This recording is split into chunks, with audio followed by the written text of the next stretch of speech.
say these things, that say it's all about price, don't behave that way themselves.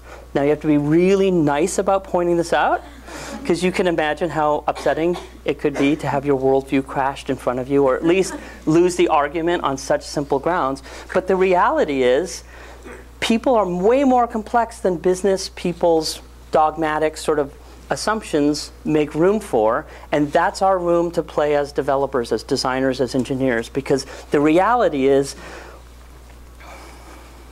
people are constantly negotiating all of these things. And business likes to focus on these two things, which often limit what we get to design, because if it's about features and price, then there's not as much to be able to design. Our design decisions basically get made before we even have an opportunity to brainstorm new kinds of wonderful experiences.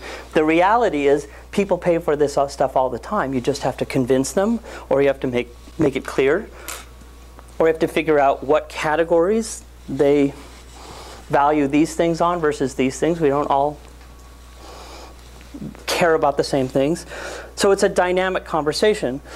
The qualitative and the quantitative are two really different worlds. Design and lots of development, even a lot of engineering, lives in the qualitative world mostly.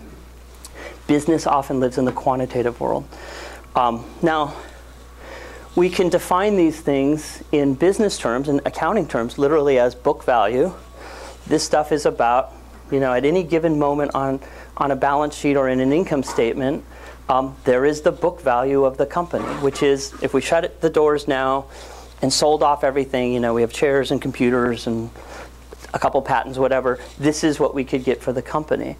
And yet, no company in the world, unless it's something catastrophic happened to it, is worth the book value. You could always get more than